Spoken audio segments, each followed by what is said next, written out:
Hello everyone, আসসালামু আলাইকুম। আমি পপি, বাংলাদেশি ব্লগার পপি চ্যানেলের পক্ষ থেকে আপনাদেরকে আরও একবার স্বাগত জানাই।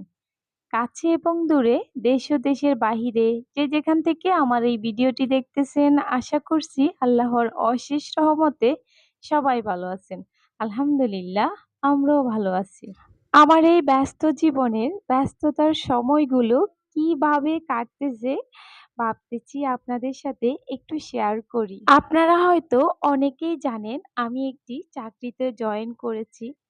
তো অফিসে গেলেই ঠান্ডা এসির বাতাস, আবার হচ্ছে বাইরে গরম, বাসায় আরেক রকম। সবকিছুর ওয়েদারে আমার ঠান্ডা লেগে গেছে এবং গলাটা বসে গেছে।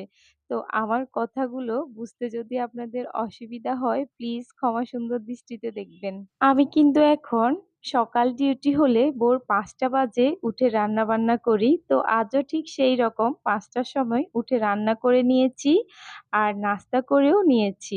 এদিকে মেয়েকে রেডি করে স্কুলে পাঠিয়ে দিচ্ছি ওর দাদার সাথে। তারপর আমি রেডি হয়ে আমিও হসপিটালে ডিউটি করার জন্য চলে যাচ্ছি। আর এইদিকে আমার ছোট্ট ছেলেটিকে বাসায় রেখে যাচ্ছি ওর দাদুর কাছে। হসপিটালে যাওয়ার সময় আমার মনটা না খুব খারাপ হয়ে যায় আইমানের জন্য।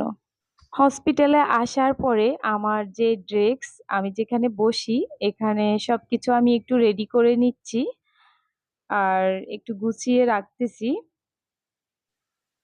আমার বসার জায়গাটি আমি সুন্দর করে পরিপাটি করে রেডি করে এবার আমি চলে যাব রুগীদেরকে দেখার জন্য সব কেবিনে, এবং রুগীদের প্রেশারও দেখে নেব।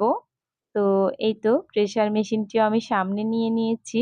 গুলো রুগীকে দেখার পর আসতে দেখি একটু ব্যালকনিতে গিয়েছিলাম আর দেখতেছি বাইরে বৃষ্টি হচ্ছে।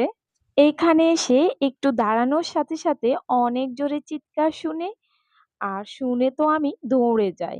তারপরে দেখি একটি ডেলিভারি রোগী, আর ডেলিভারির ব্যথায় অস্থির করতেছে। পরে ওটিতে নিয়ে কিছুক্ষণ ট্রাই করার পরে এই বাচ্চাটি ডেলিভারি হয়েছে। দেখুন কি কিউট বাচ্চা। আমার সাথে আরেকজন বাচ্চাটিকে রেডি করে নিচ্ছে। আর এইদিকে আমি রুগীকে রেডি করে কেবিনে দিয়ে আসলাম আর রুগীকে কিছু ওষুধ দিয়েছি।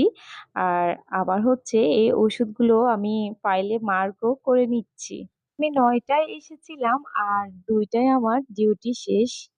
তো 12:30টার সময় আমার মেয়ের স্কুল ছুটি হয়েছে। তো ওকে হচ্ছে ওর আব্বু আমার হসপিটালে এনে দিয়ে গেছে। তো আমি ওকে নিয়ে বাসায় চলে যাব।